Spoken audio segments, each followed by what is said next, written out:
a couple of tabs there. More budget reactions. So people are not happy about the budget. Doctors are not happy about the budget. Regular people aren't happy about the budget, and that's coming through. Housing promises and problems with those promises. 4 million houses by 2031. That don't math, Mr. Trudeau. So that's going to be discussed. And Mr. Firth is asked, aren't you ashamed? Elizabeth May says, aren't you ashamed? What's your name? Christian Firth. And Firth says, nope, not really. So there's lots to get to. Let's get to it. First, we're going to start at housing. And Kevin Vung says, I know math isn't your strong suit, so I'm going to show my work. January 1st, 2031 is 2,449 days away. 4 million houses divided by the number of days, 2,449 equals 1,633 houses per day.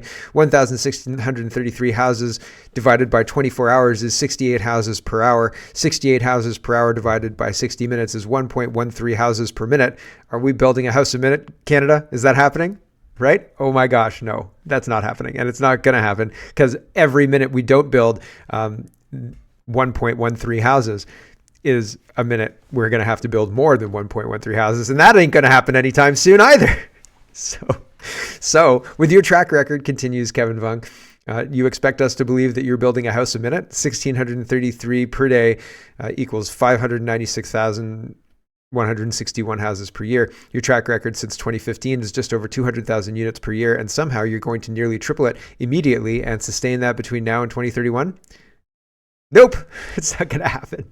Absolutely not going to happen. So it's interesting. It's interesting that there's a promise that is on the table that is absolutely not going to happen, right? Like this is an alcoholic saying, I'm never going to drink again while he's drunk, right? Like it's not happening. Okay, buddy, we'll talk about it later. Right? Rex Glacier is responding to CTV News. CTV News says, solving shortage of construction workers key to housing growth. Experts. The experts haven't looked at Kevin's math, okay? Rex Glacier says, it just occurred to the Champagne socialists in Ottawa who claim to have reinvented home construction that they need over 500,000 new trained and experienced workers for this Trudeau lie. Of course, the same morons have no clue where all the extra gravel haulers are going to beam down from. Right. Like there's logistical problems compounded on logistical problems that make this an impossibility, not just because we're not going to build 1.13 houses per day, but because we don't have the labor to haul the lumber. We don't have the labor to haul the concrete or make the concrete or finish the drywall, finish the bathrooms, the plumbing, the electrical. We don't have the labor for it. We just don't. And you can't import that. I mean, like you could import it, but if somebody's coming from wherever to Canada, probably they don't have the same experience building a house the way we do because very few places build houses like we do. So it's really, really interesting. And having winter as well, right? Like that's a concern that some places in the world don't have to deal with. And we happen to be importing a lot of people from those places in the world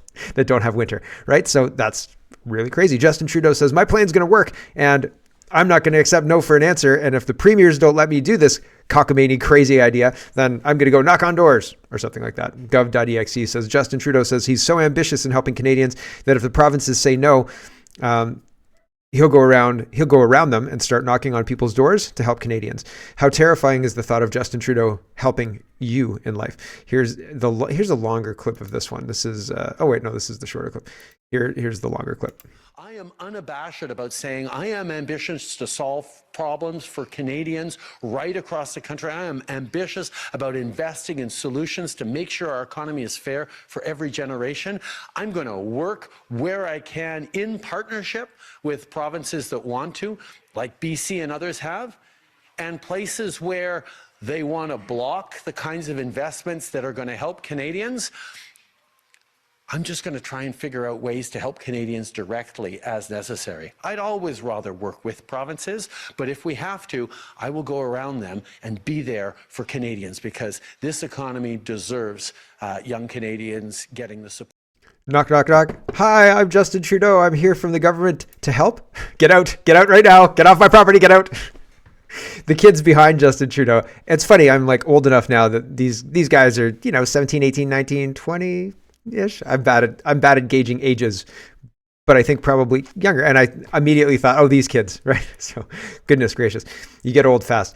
Renters should be able to walk into a bank and say, give me a mortgage. This man clearly has no idea how anything in the real world works. Here's the live responses from these guys hearing Justin Trudeau's rhetoric.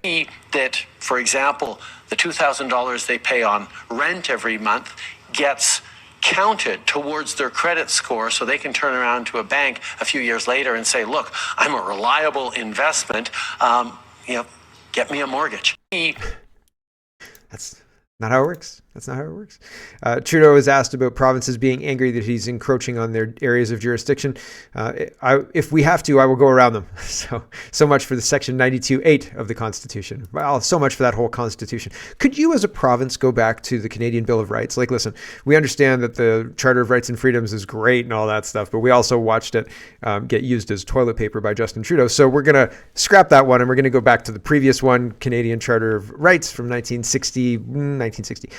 Period. Yeah, could we do that? Could we do that like unilaterally as a province? Maybe. Wall Street Silver says the situation is really bad. Home sales remain at crushed levels as the entire housing market has shrunk by about 20% because homeowners with 3% mortgages are neither buying nor selling and have vanished as demand and have vanished in equal number as supply. And due to them, sales are down and supply is down in equal measure. And so the churn is down. Realtors are fretting about the drop in market volume because they make commission off the churn. And for realtors, it's not looking good at all. So it's kind of, you're in kind of stuck. You're stuck because if you have a mortgage that's low, right, that's a relatively good percentage and you're locked in until 2026 or something like that, which is another 2 years, or 2027, so you had the wherewithal to lock in for a long period of time and whatever, you're not leaving, right? Like you're not shopping the market because you can't afford what's on the market, $1 million house with an 5%, 6% rate, not compared to your house at your rate, right? Like, so nobody's moving. And so that's very difficult for realtors who depend on that, right? Who depend on all of those people to be interested in moving. So it's not a good situation. Joe says, share this now. This is how we're being invaded. This is Tucker Carlson, a little 5-minute thing. I think it's worthwhile to understand because I think that they're creating inventory through jacking up the prices of the mortgages. Everybody's got a mortgage, right? Some people were over leveraged, but even if you aren't over leveraged, if the interest goes too high, then you could be screwed out of your house because you can't afford the payments, right? And so that creates inventory. If you can't afford the house, then you go into the government system. Maybe you get a tent, right? And somebody else, a new Canadian, right, comes in and maybe they get preferential mortgage treatment, right? A halal mortgage. Now, again, there's a lot of noise about the halal mortgage. I think that the Sharia mortgage, let's just call it that. So there's been a lot of noise about that. I think that they pay the same interest rates, but I still think, so I'm not 100% worried about a Sharia mortgage in Canada because it seems like the interest rate payments are replaced with just payments, just like you owe us this many fees. It's not interest. You're not paying interest. You're just paying these bank fees. So fine. I don't have a problem with that, but I'm worried that there will be some product created like, oh, there's a new Canadian here and we have to give them a leg up. So taxpayers are going to guarantee 4.5% of this 5% mortgage. You see what I'm saying? I fear they're going to create the inventory and then create these programs that specifically target Canadians who they want to target Canadians. Citizens, people who are in Canada that they want to buy their votes. And they'll do that. And Canadians who are here and currently living in houses will get screwed out of their houses through these sneaky, snaky financial tricks. Here's Tucker Carlson explaining an invasion ongoing in the United States. Here we go. The story of history is the story of invasions. One group of people moving into someone else's land and taking it. One nation ends, another begins. Invasions drive history. Few Americans understand this is happening to them right now. The United States of America is being invaded. For the love of God, this is a damn invasion. Who is allowing this? They invaded our privacy. I think it's an invasion of the country. In other words, it's ending. The country you grew up in no longer exists. Soon it will be unrecognizable. No one is fighting back. Few are even acknowledging it, and the people who lead us are letting it happen. Why are our leaders letting this happen? Well, to destroy the country and to change the demographics. Who lives here determines what the country's like. This country is changing faster than you may understand. Americans are being replaced. That's not a conspiracy theory, it's a fact. In August of 2023, illegal immigration outpaced American births, a brand new population. In Canada, that's been happening for a long time, and the plan is 100% of growth in Canada. I think it's probably, I can't remember if it's by 2050 or 2040, maybe even by 2030, maybe even right now, is supposed to be all from immigration. This is the plan. The reason is it is cheaper to import an 18-year-old worker because they pay taxes than it is to grow somebody from birth to 18, right? It takes a long time, 18 years to grow a voter, right? Where you can just import one and they'll vote for you right away, right? And pay taxes. Oh my gosh. That's why. It's because our country got addicted to that in the 80s, and it made the politicians' job easy, and it made a lot of people rich, right? And now we're screwed. We're very, very screwed. And we need to have politicians come up with plans to incentivize Canadian births here and stop this whole invasion, right? Yeah, it's pretty wild stuff. So we've got to keep our eye on that, but there's lots of other things to get to. So let's talk about Arrive Scam. Wide Awake says, I think this is very interesting juxtaposition for law and order, rule of law in Canada. Steal $22 million worth of gold, get out of jail the next day. Steal $25 million from taxpayers and lie to the government, get a slap on the wrist. Donate $50 to a trucker, get your bank account seized. Only in Canada, right? Yeah. And there's Christian Firth there. Here's Elizabeth May. And she's starting speaking before I've pushed any buttons. Here she is asking Christian if he's ashamed. And he asks, do I have to answer that question? And Speaker Fergus is like, yes, you do. I think that it's interesting that the government it takes two to tango. You know what I'm saying? The government engaged GC strategies. The government has control of the government, right? And so can hold itself accountable, can hold the bureaucrats who met with GC strategies accountable. I'm sure there's a record probably, right? Although they're claiming, well, I don't have that much oversight of our employees. They're trusted to do their jobs and things like that. Okay, fine, fair. But it's very, very interesting that this guy is going to be the scapegoat. He's going to be the bad guy. He's already the bad guy for this whole thing. But you know who the real bad guy is? The government, who didn't follow its own rules, who gave sole source contracts to this shady ass company with no oversight. They're the bad guy. The government screwed up. Speaker Fergus in the States. Speaker Fergus should be holding the parliamentarians and bureaucrats accountable who did this, not the guy who doesn't give a crap because he's got his millions of dollars in the back pocket. He doesn't give a shit. He doesn't care. Okay. And should he care? He took advantage of a situation and he took a bunch of taxpayer dollars. Like, do you think the guys in the Italian job felt bad? Like, they just felt bad that they got screwed by the last guy who screwed them all over, right? Like, they didn't feel bad about the theft, right? Firth doesn't feel bad. Christian Firth doesn't feel bad about doing what he perceived as his job, right? And if these people don't understand it and want to vilify him, then fine, they can not understand it and vilify him. He's not internalizing, I did something bad. He's saying these people don't understand my job. They don't understand what I did, blah, blah, blah. And he does. And Christian Firth doesn't understand that Arrive Scam was a scam. Like, it was a bullshit app that didn't need to be $60 million. Like, he shouldn't be proud of that. But if this whole circus can't drill that into his head, he's not going to get it, right? And he shouldn't be the scapegoat for the government to get away with this whole thing. It's not his fault. It's the government's fault. He took advantage of the government's stupidity, and now the government is trying to make him the bad guy. And that's crazy. Here's exactly that. Here we go.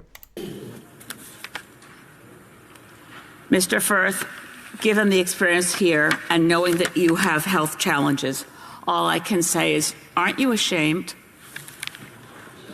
Mr. Firth. Mr. Speaker, do I have to answer that? Yes, you do. No, I am not ashamed. I think... I'm not ashamed. I'm going to stand up really aggressively. Oh, I can't believe he's not ashamed. Like, The government should be on its heels and on its knees begging voters for the trust to continue administering this government.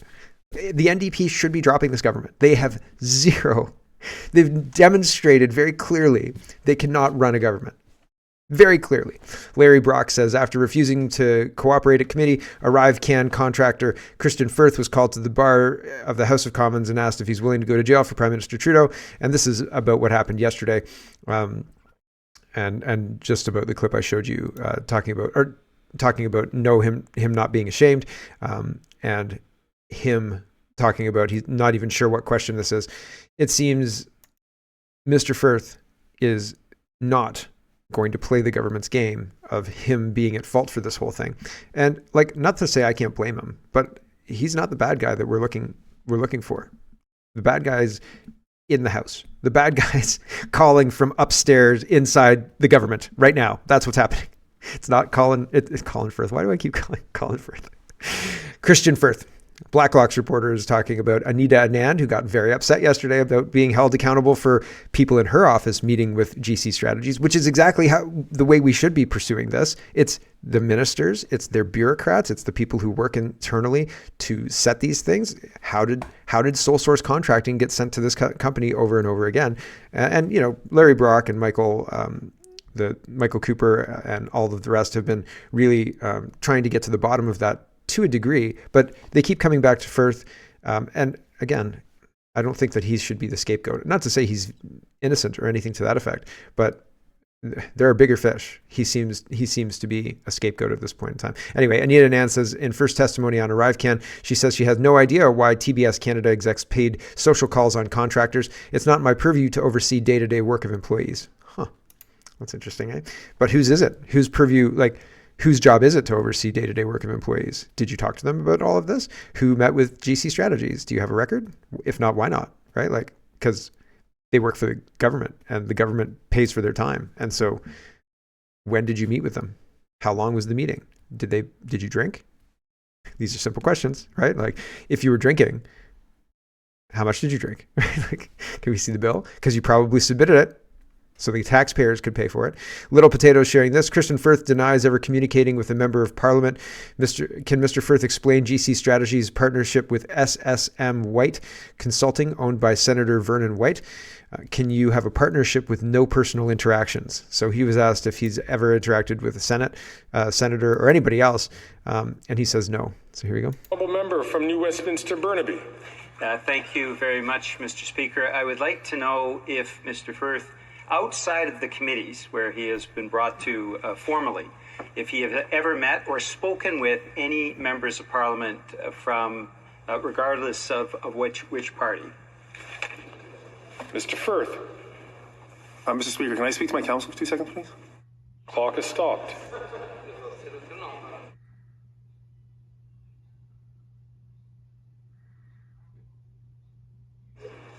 Mr. Firth. Mr. Speaker, no, I have not. Honourable member. When he said 2 seconds, he meant it. Clock is stopped. Now it's on. Crazy. Let's talk about free speech. Here is Being Mindless is Sad, shares this Australian police officer talking about sharing hate speech concerns about online whatever. Here's the video. I also want to stress that there is misinformation being communicated across social media, and people should not share any of that information. The source of information should be from police and law enforcement authorities, and if people have concerns, they should check our websites, our socials, and any other direct news from law enforcement about current information. If we have current credible information about any risk or threat to the community, we will let them know. We will share that with the community. So please be assured that police will be the source of truth and not social media and misinformation. Huh. So the police's social media, truthful. Other people's social media, not truthful, right? The other part of that is, fundamentally, it's really interesting to me that they can say their police information is truthful, because a police informant can lie to you. Like if somebody's undercover, they can tell you things that aren't true. And I feel like the police Twitter account can say things that maybe aren't true, but would be good for society. Like these jabs are safe and effective, like that kind of stuff. And so they can lie to you in a way that's insidious because they'll say that this is truthful when in fact it's not actually truthful. And that's dangerous. Also, Jacinda Ardern was another person who is saying, only the government's truth is the real truth. And that's, of course, not true. It's not just the police in Australia or former prime ministers either. Here's Anthony Albanese, and he's the prime minister of Australia currently. And he says social media companies need to do the right thing. I wonder what the right thing is. Censor all the people who I say? Translation says Mike Jagger. We are committed to pushing the UN globalist socialist agenda. We are financially bound to. You realize seeing, hearing, discussing truth is undermining our message and reach of our propaganda. We can't let this continue. So it's the same thing happening in Canada, right? So here's Prime Minister of Australia. Media companies, including social media companies, have a responsibility to act. It shouldn't need the ESafety Commissioner to intervene, to take down violent videos. The social media companies that make a lot of money out of their business have a social responsibility. We are prepared to take whatever action is necessary to haul these companies into line. Media companies haul these companies into line, right? They better do what the ESafety people say, right? The ESafety Commissioner. ESafety Commissioner sounds real above board, very, very official. Right? Here's more people talking about this. Sky News Australia. We've had him on this program, has submitted a notice of appeal against the ESafety Commissioner in this country, Julie Inman Grant, over her takedown order for his post where he supposedly misgendered a trans activist. Tell me the latest with this case. It's a fascinating one. It's one that got international attention. People were shocked that this was happening in Australia, and you would think the ESafety Commissioner would have bigger priorities, I don't know, child exploitation for one, than to bring down posts on X.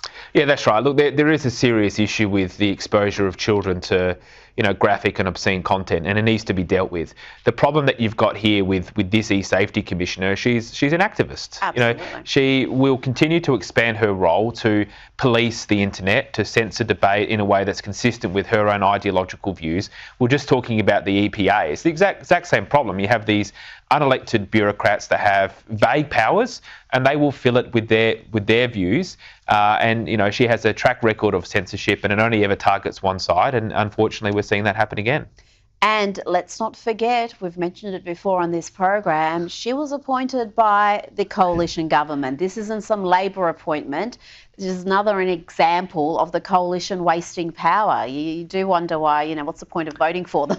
Well, they kind of just appoint lefties to run the bureaucracy. And also, what's the point of voting for them if they're going to disappoint us? Oh, right. Here's UK police and a chaplain, so a priest. British police turn up at a Christian man's home with a psychologist because there was a report about beliefs being expressed. Police, people have raised concerns about your views, that you're concerned about what's going on in Australia. Oh, I thought this was UK. This is Australia. So here we go. This is what's going on in Australia. Everybody's nice and happy up until he says, what's this about then? Here we go. I'm a senior nurse. I work at the NHS. Yep. Name and number, please, mate. Yeah, PC Green, Echo Bravo 428. John Joe, PC Turner, Hastings Police Station, Thank you. 959. So what's this about then? So it was just a few I won't film concerns. it, I'll just get it recorded. Yeah, no, that's fine. Just a few concerns. It's smelly right now, sorry. It's all right. He's like a mop, he just picks everything up.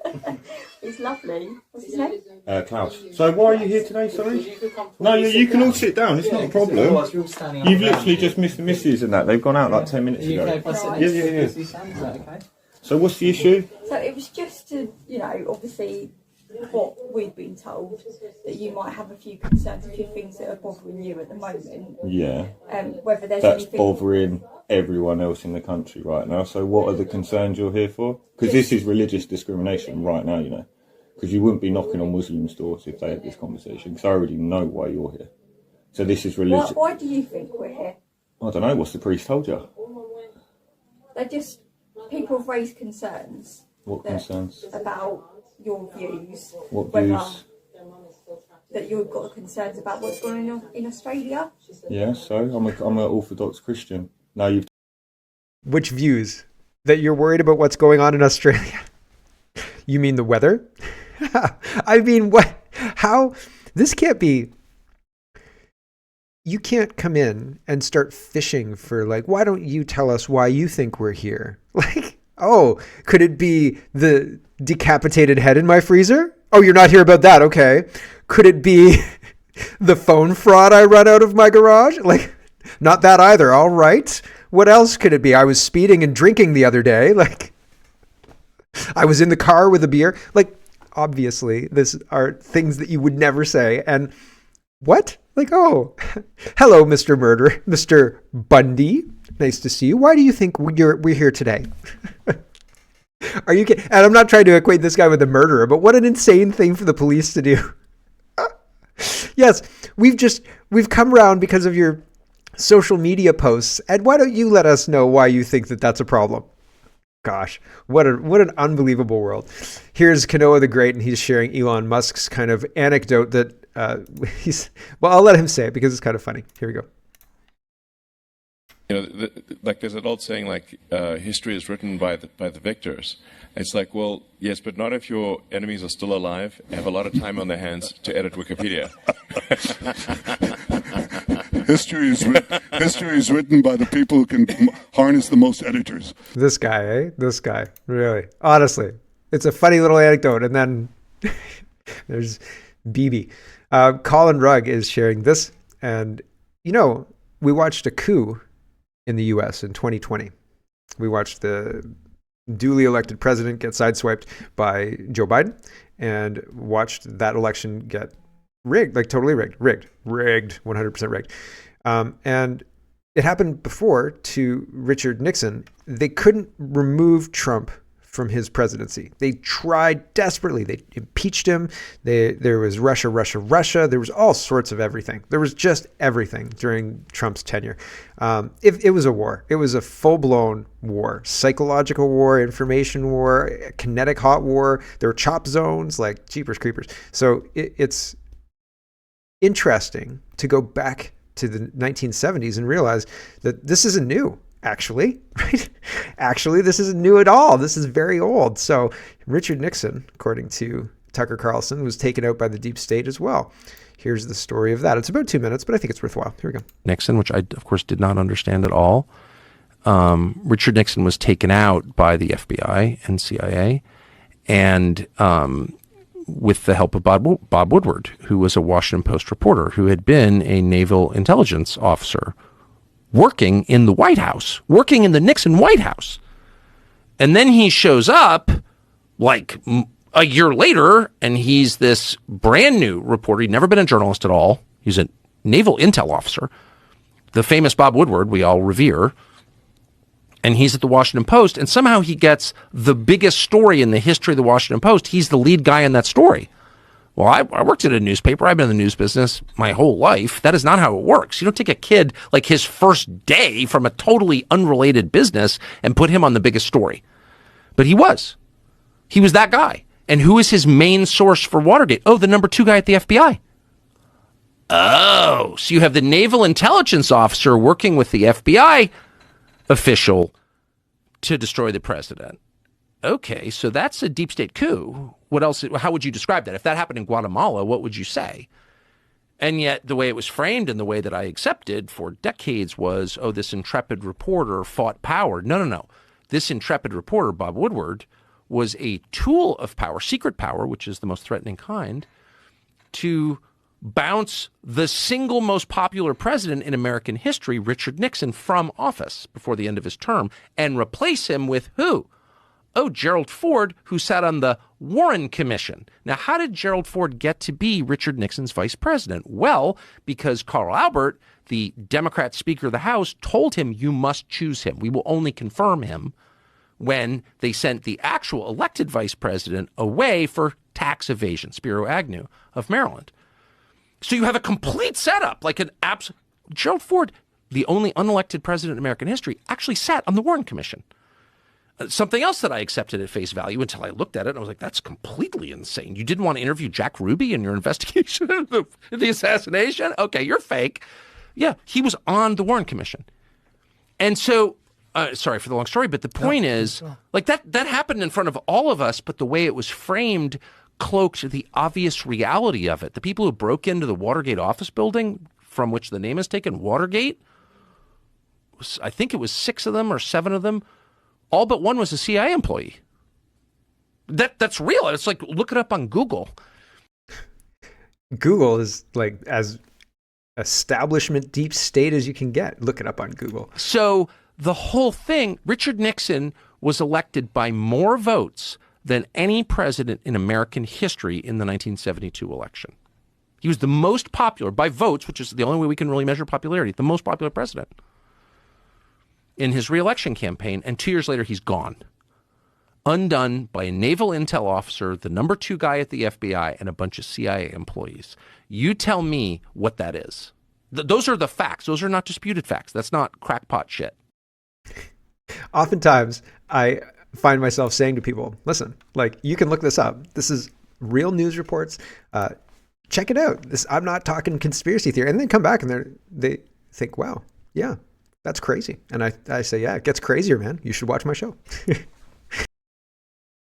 Hello, everyone. Thanks very much for watching. This is just a short version of a longer show. If you'd like to get the whole show, you can go over to CanadaPoly.com and sign up for a subscription.